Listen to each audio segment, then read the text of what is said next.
Oi, tudo bem? Começamos agora o Conversando Evangelho, o estudo semanal do Evangelho segundo o Espiritismo, tradução Guilherme Ribeiro. O estudo de hoje é o número 32, capítulo 8, Bem-aventurados os que têm puro coração, itens 5 a 7, adultério, quebra da confiança e pensamentos inadequados. Em nome da Casa Virtual Luz Espírita Caville, agradecemos a presença do Josimar, da Marli, do Ney, da Michele e da Maria Rita. Convidamos nossa amiga Michele para fazer a prece inicial.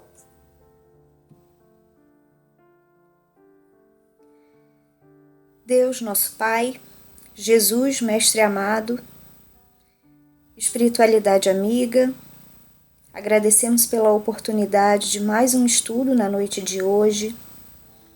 Agradecemos por estarmos com saúde. Agradecemos também por essa oportunidade de reencarnação nessa Terra, nesse momento de transição do planeta. Agradecemos pela confiança em nós, por estarmos nesse processo de desenvolvimento.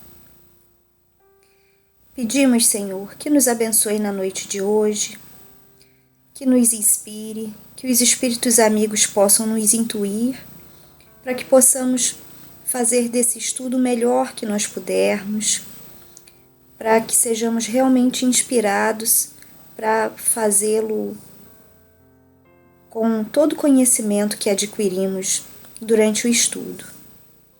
Pedimos que abençoe os nossos familiares, os nossos amigos e todos aqueles que necessitam de Ti nesse momento. É isso que pedimos e agradecemos, que assim seja. Que assim seja. Bem, o tema traição, a gente já pode logo imaginar a questão de Judas, né? E aí eu pergunto para o Josimar, né? Em que consiste a traição de Judas? Boa noite, né? Então, a traição de Judas, ela sempre foi carregada, né? Foi taxada por todo preconceito e por todo julgamento, né? de todo povo cristão, né? E, na verdade, entendo a traição de Judas como um complemento necessário para solidificar todo o ensinamento, todo o trabalho apresentado pelo Mestre Jesus, né? Afinal de contas, aqueles 12 discípulos não foram escolhidos a esmo, né?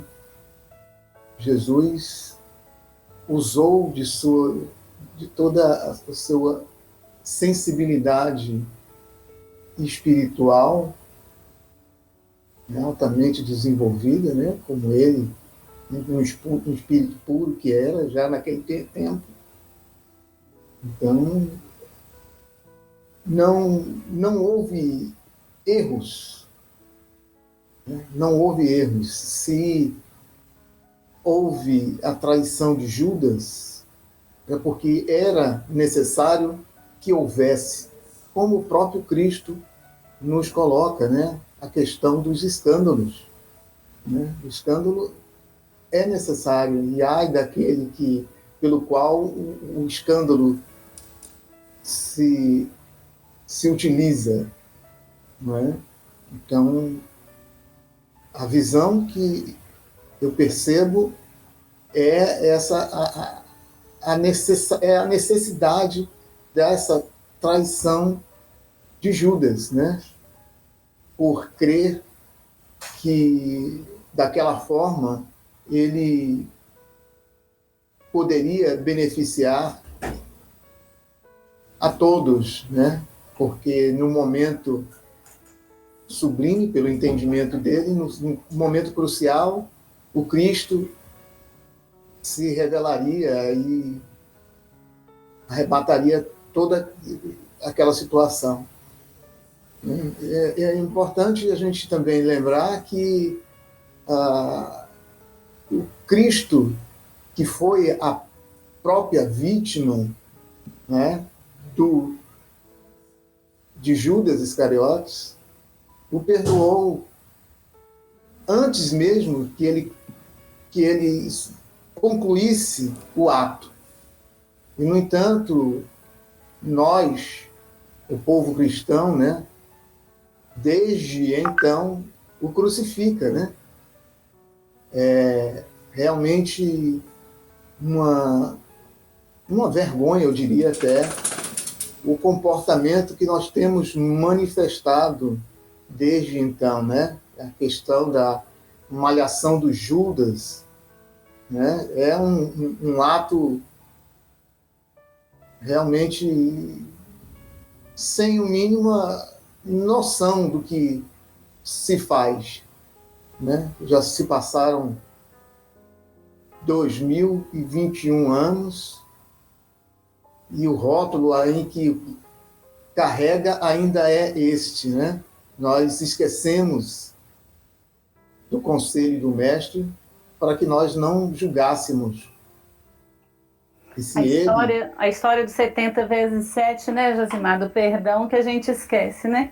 Esquece e cobra como se pudéssemos, como se nós estivéssemos em condições de cobrar, de apontar, de mostrar, não é? Não é o caso, né?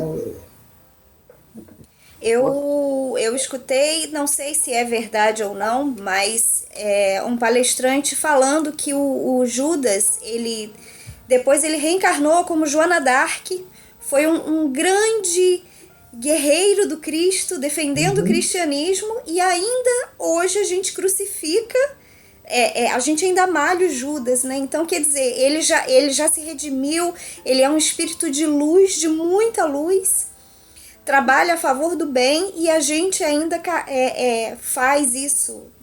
E lembrando também que nessas passagens de Judas, eu até já vi também que ele é colocado assim com toda bondade. Ele, durante um tempo, quando havia essa malhação, né, ele era colocado numa câmara para se proteger, porque chega uma energia muito pesada durante aquilo. Então, você imagina, naquele período todo, o mundo todo juntando para malhar o Judas.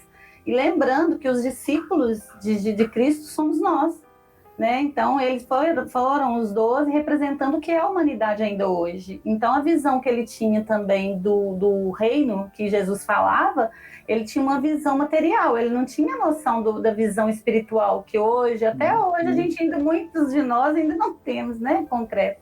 Então, ele pensou, meu mestre já vai resolver mesmo a situação, porque ele tem os poderes, vamos dizer assim, né? A gente entrega e depois ele... Então, eu acho que foi mais isso mesmo, um erro de cálculo dele, né? Que todos nós cometemos diariamente uns erros, né? Exato. E interessante a citação da Michele também, né? A questão de Joana d'Arc, porque a Joana foi, digamos que ela iniciou o trabalho, né? A segunda, vamos dizer, a segunda etapa do trabalho do Cristo, né? Que foi quando as manifestações espíritas vieram à tona, né? Joana d'Arc, aos 12 anos, já era intuída por espíritos que faziam com que ela trabalhasse, né, em prol da França, naquela guerra em que pela independência da França, que estava sendo esmagada pelo poderio inglês.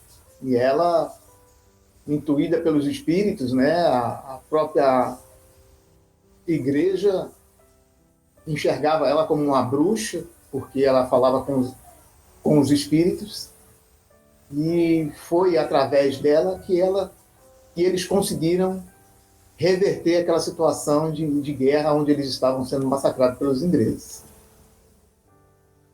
Excelente. E quando a gente fala sobre traição, né, vem o mandamento, né, não adulterarás. Quais as reflexões de Kardec sobre essa lei mosaica, hein, Marli?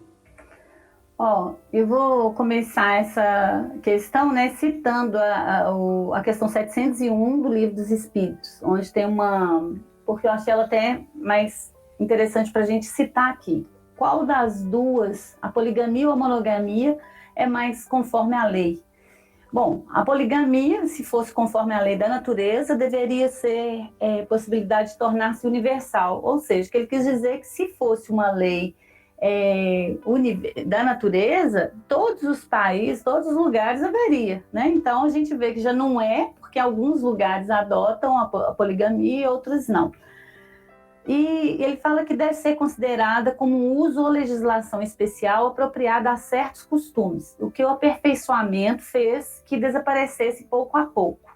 Então vamos lá, vamos falar do pecado por pensamento e adultério. Numa parte do texto de Mateus, no versículo 27 e 28 do capítulo 8, estava escrito: ouviste que foi dito aos antigos, não adulterarás. Eu, porém, vos digo que todo que olhar para uma mulher, cobiçando-a já no seu coração, adulterou com ela.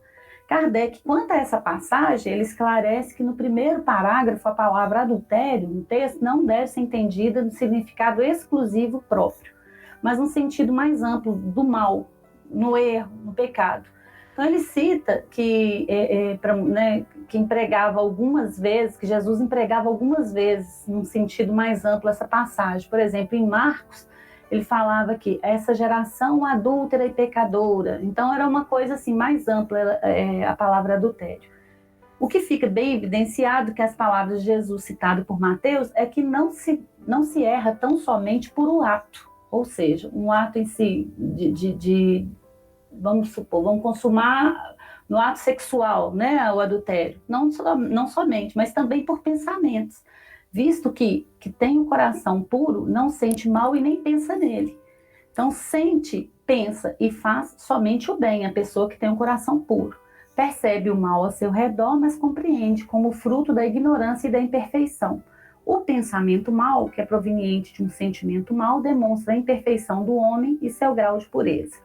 Eu queria só falar uma coisa sobre poligamia, que a gente está evoluindo um pouco. Na época do rei Salomão, diz a história que ele tinha 1000 concubinas. O faraó Ramsés II tinha 200. Então nós já estamos melhorando um pouco, porque nos países onde tem poligamia, eles são aceitas 4 concubinas hoje em dia. E com isso, em alguns outros países, e também o Brasil, que não é permitido, a gente vê que isso é uma evolução, porque o adultério em si, ele é mais tendencioso à parte da carne, à tentação da carne mesmo, não necessariamente do amor. E num casamento a gente suporta altos e baixos, né, geralmente pelo amor, que é o que a gente veio aqui mesmo, para amar, não é isso? Perfeito, Marli. E aí entra uma questão que é o que é pecado, é a definição do que é pecado, né? Qual o significado de pecado, Ney? Pois bem, a origem do termo pecado, que antes de existir o cristianismo já se falava em vícios de conduta. Desde os 10 mandamentos, procura-se uma forma de guiar o homem no caminho do bem, mostrando o que é certo, o que é errado.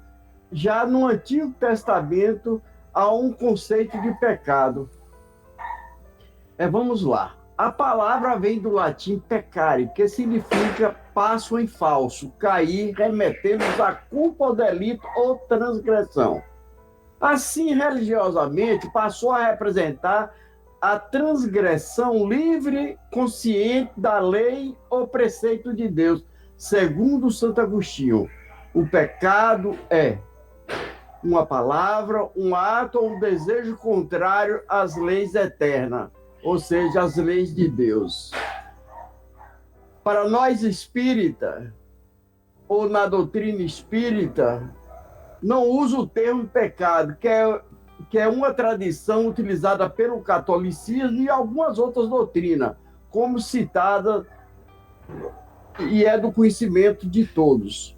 O Espiritismo procura desmistificar e projetar a luz sobre uma imensidade de pontos obscuros. Assim, no Livro dos Espíritos de Kardec, na parte 4, das esperanças e consolações, há no capítulo 2, das penas e gozos futuros, a explicação do ponto de vista do Espiritismo a respeito dos termos paraíso, inferno, purgatório, paraíso perdido, pecado original. Todos esses termos são alegorias que por certo foram utilizadas para facilitar a compreensão das pessoas que à época seria muito difícil entender de outra forma. Pois bem, as falas de Jesus, inclusive, eram também formadas por alegorias. Certa vez, um dos seus discípulos lhe pergunta: por que falas em parábolas? Ao que ele responde-lhe: falo-lhes por parábolas porque não estão em condições de compreender certas coisas. E eles veem, olham, ouvem, mas não entendem.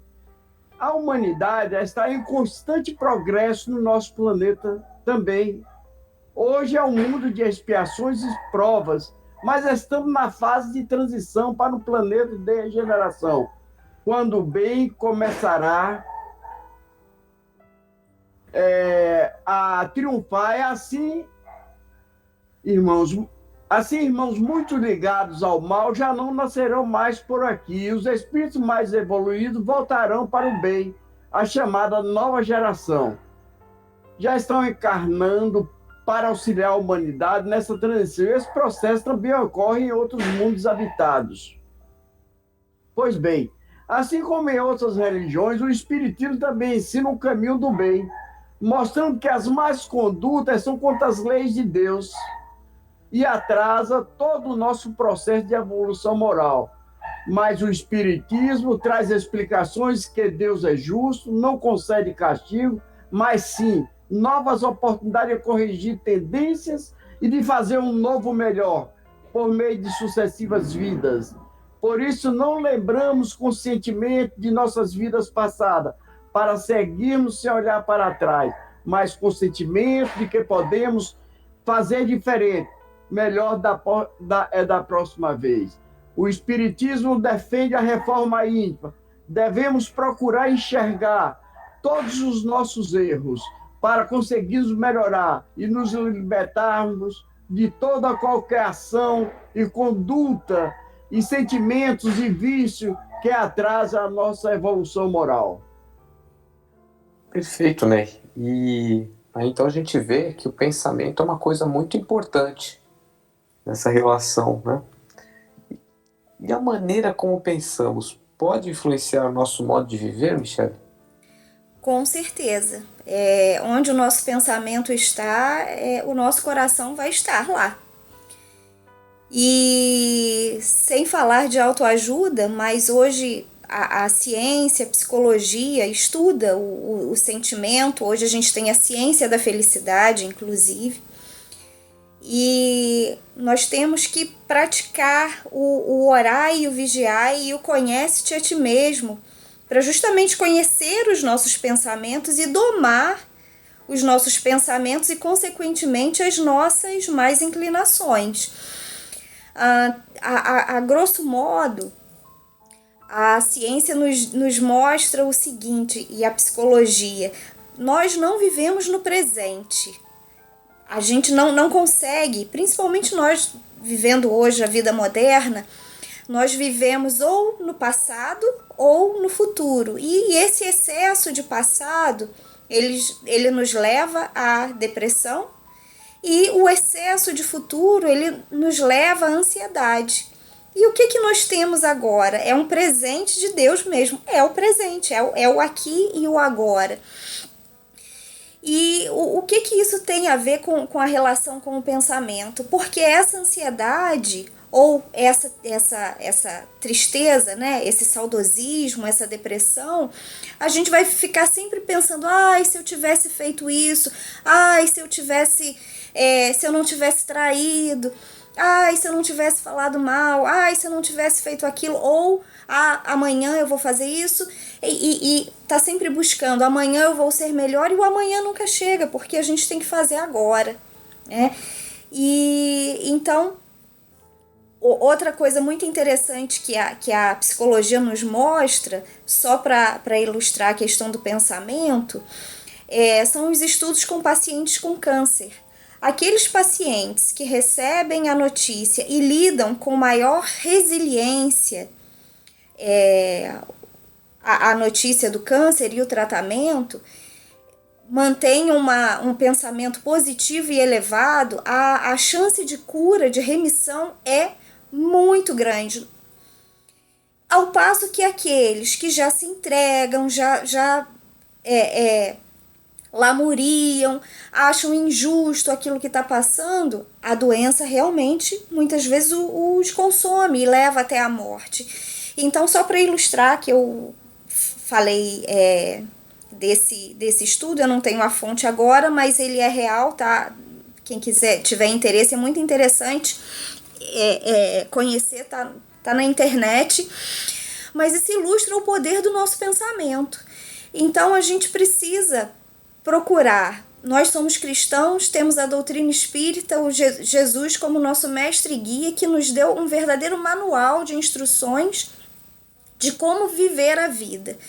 Então, nós sabemos por ele mesmo o quanto o pensamento vai influenciar a nossa vida. Eu não vou falar muito, senão eu vou acabar entrando na resposta da Rita. Mas devemos praticar o orar e vigiar para saber aonde está o nosso pensamento, e aí, consequentemente, nossas atitudes vão refletir exatamente aquilo que a gente pensa. É isso aí, pensamento também é energia, e aí a gente tem que tomar cuidado com os nossos pensamentos para que eles sejam pensamentos positivos. E aí, como a gente faz para se livrar dos maus pensamentos, hein, Maria Rita? Boa noite, irmãos e irmãs em Cristo Jesus. Para responder esta questão, alguns aspectos precisam ser esclarecidos. O primeiro deles é que estamos mergulhados num oceano de consciências que estão vibrando das mais baixas às mais altas frequências. O segundo é que nossos pensamentos não são somente nossos pensamentos. São pensamentos presentes nas consciências imersas neste vasto oceano de mentes encarnadas e desencarnadas. O terceiro é que, a depender da nossa qualidade vibratória, nos unimos, alimentamos e somos alimentados pelos espíritos que vibram na mesma faixa que estamos vibrando. O quarto e o mais importante é que devemos ter sempre em mente o ensinamento de Jesus: orai e vigiai, porque não estamos sós. A compreensão destes aspectos, além de nos ajudar a perceber a origem, a força e o poder dos nossos pensamentos frente à nossa vida e dos demais, ajuda também na difícil tarefa de nos livrar dos maus pensamentos. Se estamos vibrando e emitindo vibrações negativas, é claro que vamos atrair e fortalecer os pensamentos desta natureza. O mesmo acontece quando vibramos positivamente, estamos atraindo e fortalecendo pensamentos positivos. Muitas vezes, os pensamentos ruins surgem como que do nada, de maneira repentina, sem que tomemos consciência imediata de sua natureza negativa. Simplesmente chegam, vão nos envolvendo e nos fazendo convencer que são somente nossos. Nos perdemos neles e, na grande maioria das vezes, nos sentimos exaustos e impotentes diante da repetição obsessiva de seus conteúdos negativos. É praticamente impossível parar de pensar. Os pensamentos sempre vêm e vão. Eles são como pássaros. O cuidado fundamental é não deixar que eles façam ninho na nossa mente. Ao perceber a chegada deles, é importante verbalizar: vocês não vão fazer ninho na minha mente. Eu já renunciei a vocês. E conscientemente escolher pensar em coisas positivas. Eles teimosamente vão voltar, mas devemos continuar verbalizando: vocês não vão fazer ninho na minha mente. Eu já renunciei a vocês. Essa foi a chave que eu encontrei para abrir a gaiola da minha mente e deixar esses pássaros indesejáveis saírem. Comigo deu certo, tem dado certo. Principalmente quando lembro das palavras do nosso Mestre Jesus: orai e vigiai, porque não estamos sós. Exatamente, Maria Rita. É importante o vigiar e orar, né? Devemos estar atentos, né? Como também a Michele disse, né? E dessa forma nós podemos elevar os nossos pensamentos o tempo todo. Bem, agradeço a todos a colaboração no nosso estudo da noite e peço ao nosso amigo Ney para fazer a nossa prece de encerramento. Vamos mais uma vez elevar nossos pensamentos e os nossos melhores sentimentos e agradecer a Deus e a espiritualidade amiga que ampara o nosso estudo. Lembremos da imagem serena do nosso amado Mestre Jesus e da sua bondade infinita. Agradeçamos a oportunidade de mais uma vez aqui estarmos para aprender um pouco mais da mensagem e ensinamentos de amor deixada pelo nosso querido Rabi de Nazaré. Pai amado, e que possamos, Pai, aurir um pouco mais da fonte de amor que nos deixaste, que os nossos amigos espirituais aqui estejam envolvendo a nossa coordenação, aos nossos companheiros e todos os componentes dessa nossa tarefa da noite de hoje, nos abençoando, dando uma noite de paz e de muita luz, envolvendo a humanidade, Pai, e a todos os irmãos que se encontram nas UTIs e nos prontos socorros. Fica conosco, Jesus, agora e sempre, que assim seja, graças a Deus. Graças a Deus. Tenham todos uma boa semana. E até o próximo estudo. Fiquem com Deus.